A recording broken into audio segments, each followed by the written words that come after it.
नमस्कार मित्रांनो, मी ॲडव्होकेट राजेश गुजराती आज आपलं सर्वांचं स्वागत करतो। मित्रांनो, आज मी आपल्याला एक वेगळ्या विषयावरती आलेला अलाहाबाद हायकोर्टाचा निकाल हा हिंदू दत्तक व निर्वाह अधिनियम 1956, Hindu adoption act and maintenance act 1956 याच्याबद्दल एक केस लॉ आलेला आहे आणि त्याच्याविषयी आपण चर्चा करणार आहोत। मित्रांनो, जसं आपण थंबनेलमध्ये पाहिलं की विधवेला दत्तक घ्यायचा अधिकार आहे का हिंदू दत्तक व निर्वाह कायद्यानुसार आणि त्याला पित्याच्या संपत्तीमध्ये हिस्सा मिळेल काय याच्यावरती अलाहाबाद हायकोर्टाने एक निकाल 30 जुलै 2026 रोजी दिलेला आहे आणि न्यायमूर्ती चंद्रकुमार राय यांनी 30 जुलै रोजी निकाल दिलेला आहे आणि त्याच्याविषयी आपण सखोल इथे आज चर्चा करणार आहोत। मित्रांनो, आपल्या चॅनलवर आपण जी पण माहिती देत असतो ती माहिती नेहमी ऑथेंटिक माहिती देत असतो, खरी माहिती देत असतो। इथे कोणतीही खोटी माहिती आम्ही प्रसारित करीत नाही आणि त्यामुळे आज मी आपल्याला हा केस लॉ दाखवू इच्छितो। मी कॅमेरामॅनला सांगेल की त्यांनी झूम करून हे याला दाखवावं। हा याचा QR कोड आहे आणि हा निकाल आपल्याला अलाहाबाद हायकोर्टाच्या वेबसाईटवर पण उपलब्ध आहे। आता यातील जे आहे तर आपण याचे हेडिंग पाहू।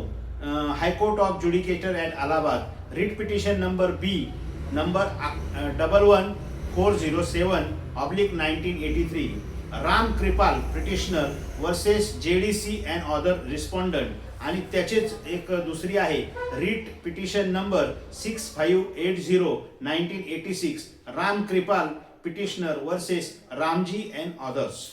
मित्रांनो, ह्या निकालाचा काय महत्त्व आहे आणि ह्या निकालाबद्दल आपल्याला काय वाटतं किंवा आपल्या आयुष्यात याचं काय महत्त्व आहे याविषयी मी आपल्याला समजावणार आहे।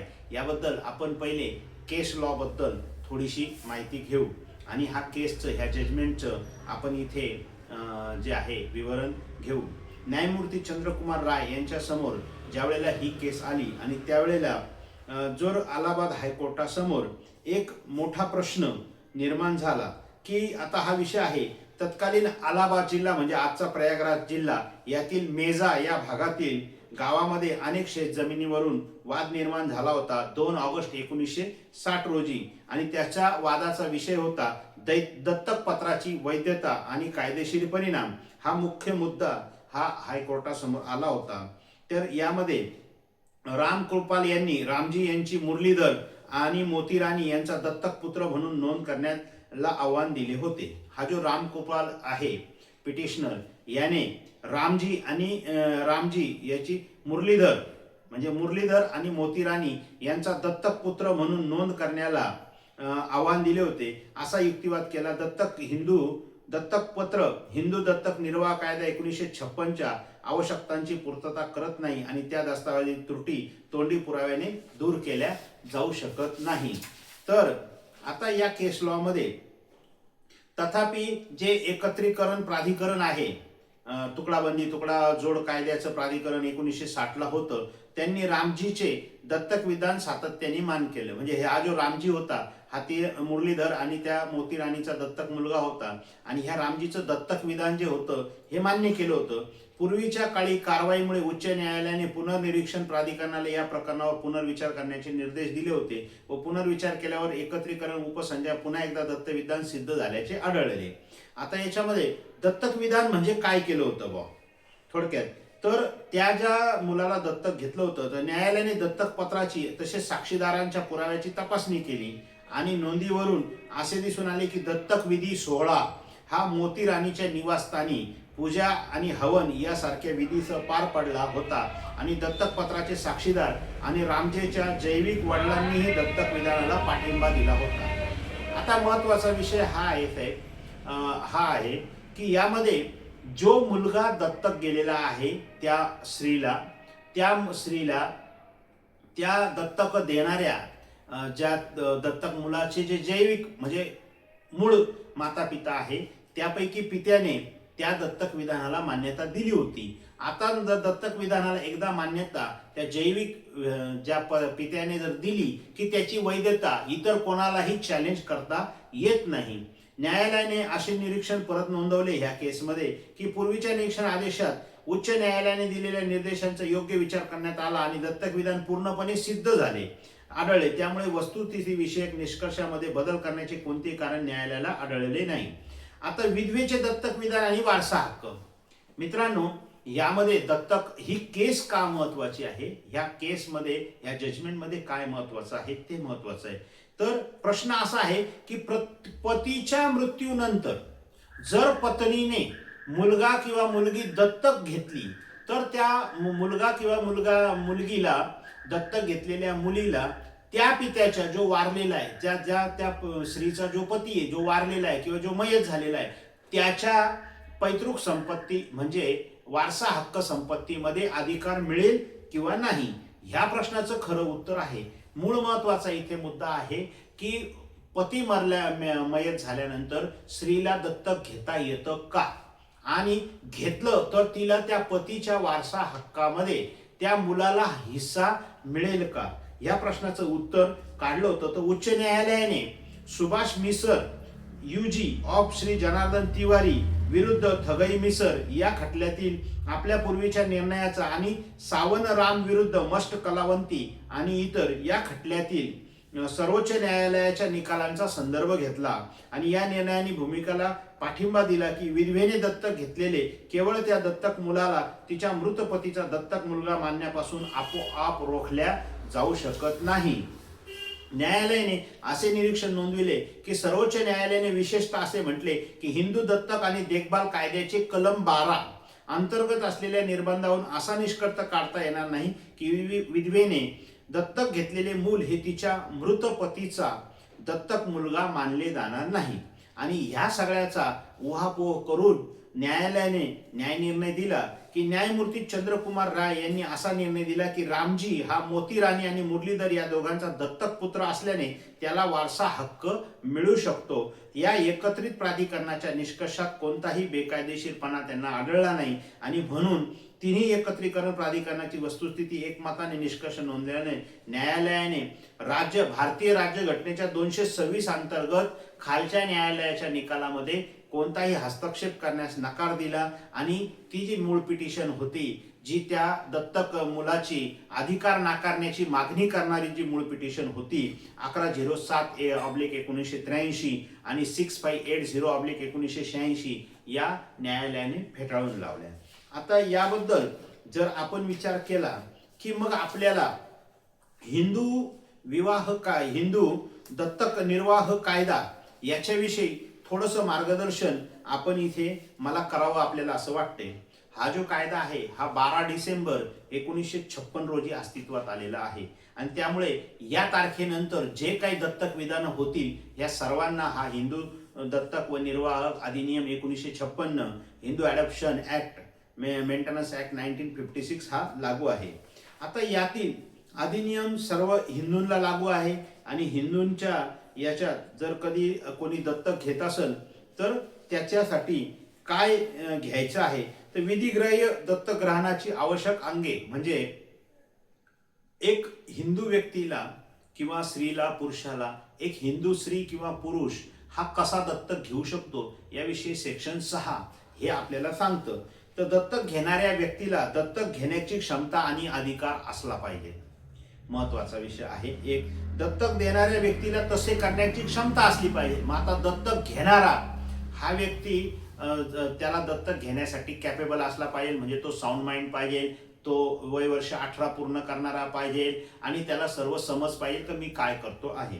मग आता दत्तक देणारा जो व्यक्ती आहे दत्तक कोण देऊ शकतो तर त्या मुलाची आई किंवा वडील, आई आणि वडील दोघेही, किंवा जर वडील वारलेले असेल तर आई आणि आई वारलेली असेल तर वडील हे त्याला दत्तक देऊ शकतात.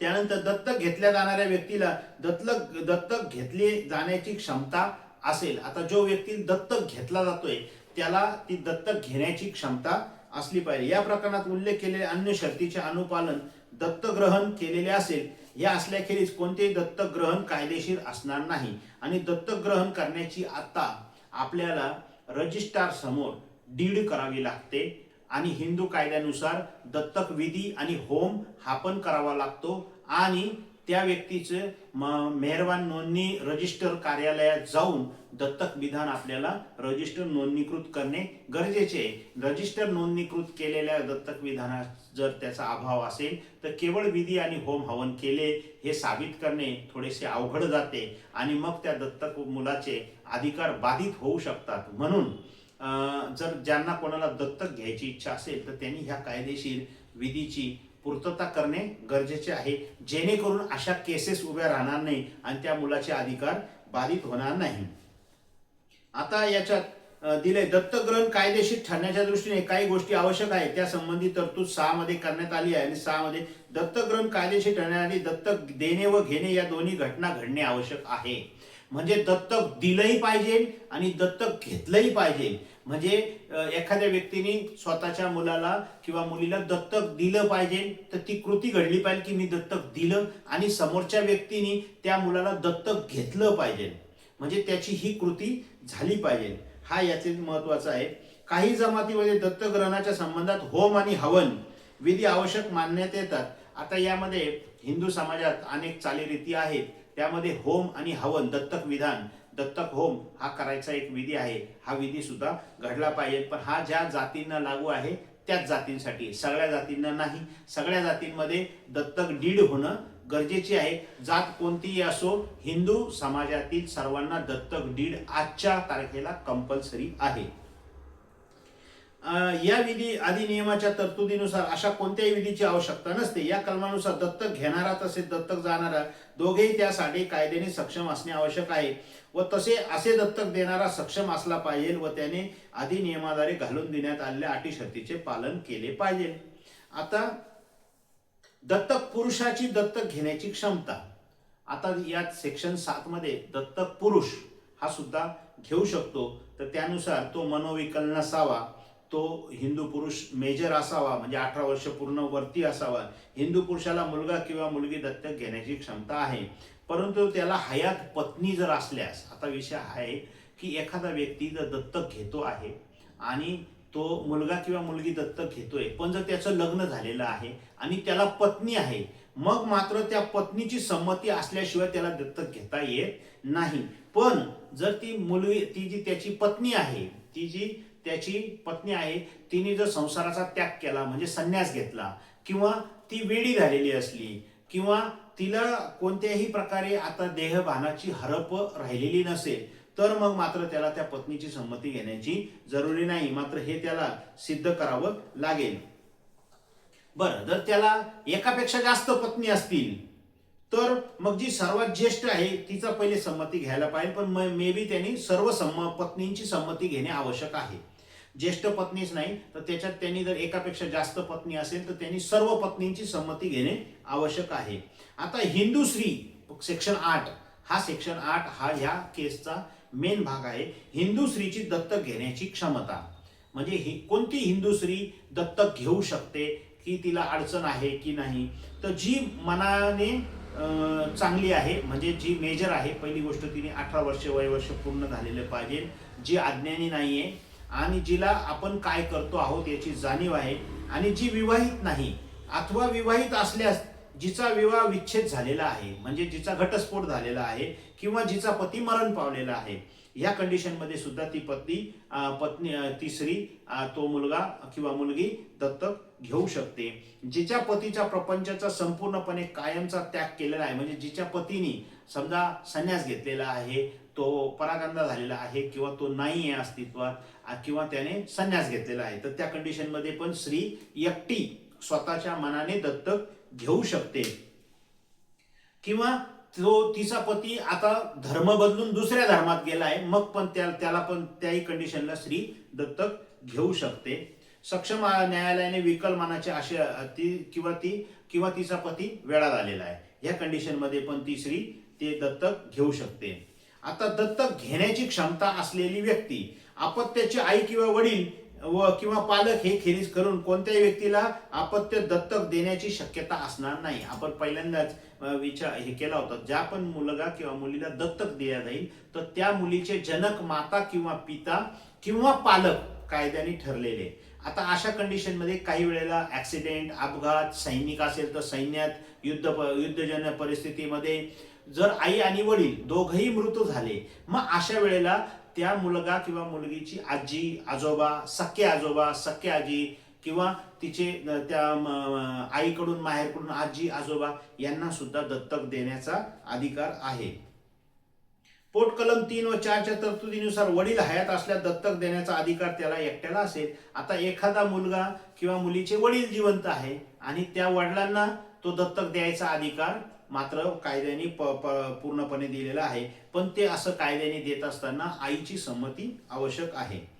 वडील मरण पावले असतील तर मग आईला मात्र पूर्ण अधिकार आहे, किंवा ते हिंदू राहिलेले नसेल तर आहे. आई वडील दोघे मरण पावलेले असतील तर त्यांनी प्रपंचाचा संपूर्णपणे त्याग केलेला असेल तर त्या अपत्यांचे जे कायदेशीर ते त्यांचे जे पालक असतील त्या पालकांना तो अधिकार आहे, मात्र त्याला न्यायालयाची पूर्ण परवानगी घेणे गरजेचे आहे. म्हणजे फक्त आई आणि वडील हेच न्यायालयाच्या परवानगीशिवाय दत्तक देऊ शकतात.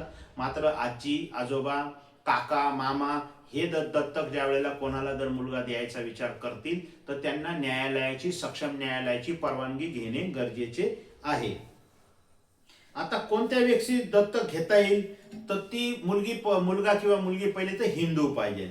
दुसरं काय, ते आधी कोणाला दत्तक गेलेले नको, त्यांचा विवाह झालेला नसेल.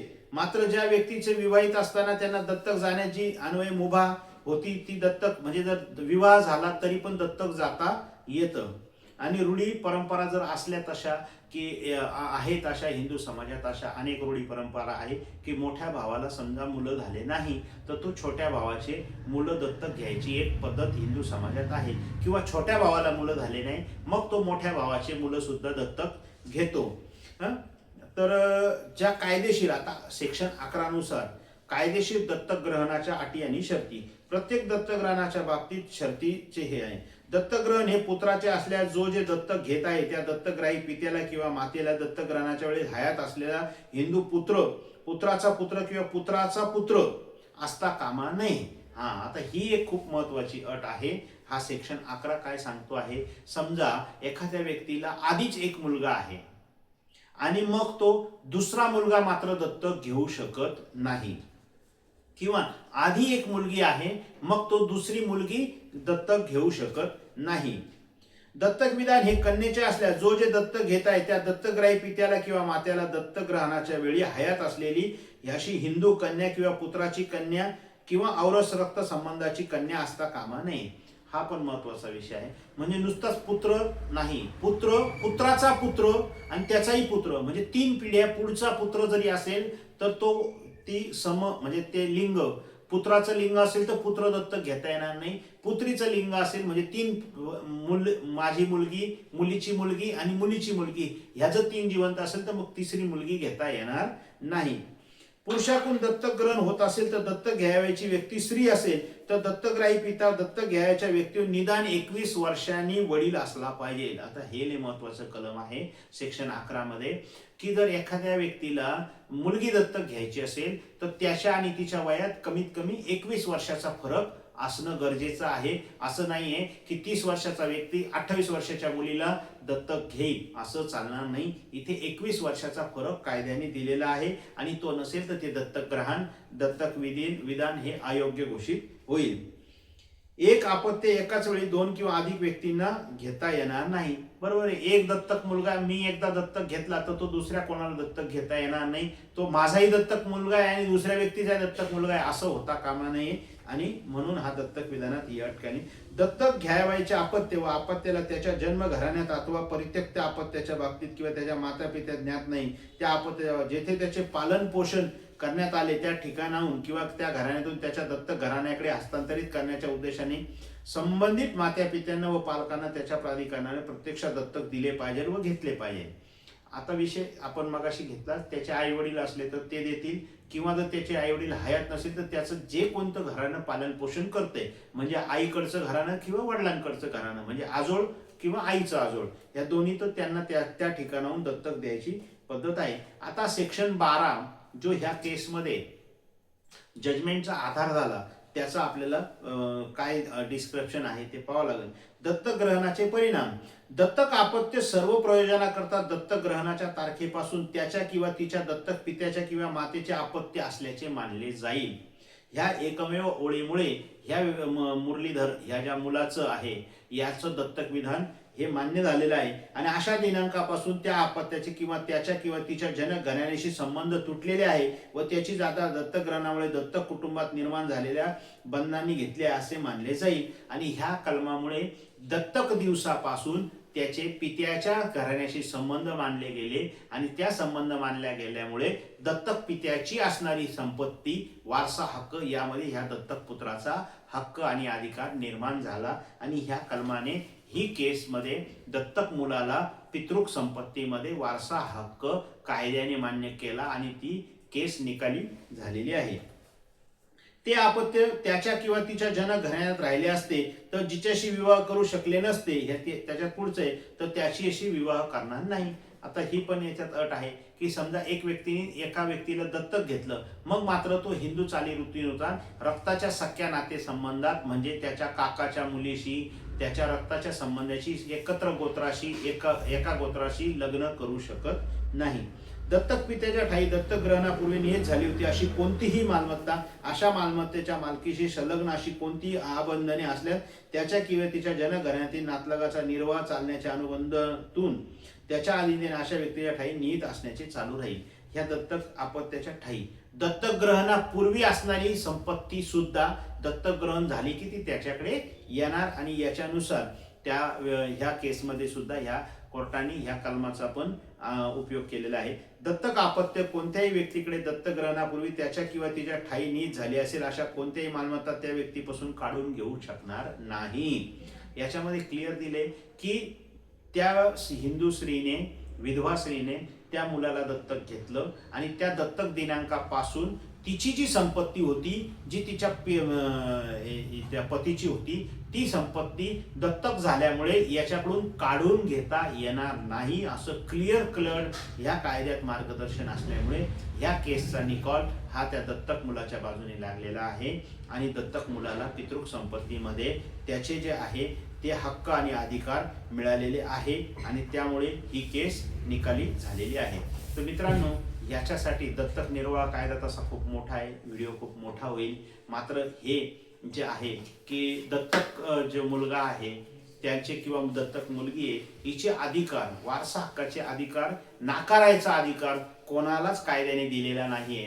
दत्तक ज्या दिवशी विधान हे झालं आणि त्यानंतर त्याची आई किंवा पिता यांची असणारी कोणती चल अचल संपत्ती इवन त्यांचे कर्ज हे सुद्धा दत्तक मुलावर किंवा मुलीवर बंधनकारक होतात आणि म्हणून ही केस महत्वाची आहे. यामध्ये सुप्रीम कोर्टाचे 2 केस आहे. याचा मी डिस्क्रिप्शन मध्ये नंबर देईन. आपल्याला जर याची PDF हवी असेल तर ती PDF जर माझ्या व्हॉट्सअप नंबरवर आपण मेसेज केला, कॉल नका करू प्लीज, जर मेसेज केला तर आपल्याला ती PDF सुद्धा पोहोचेल.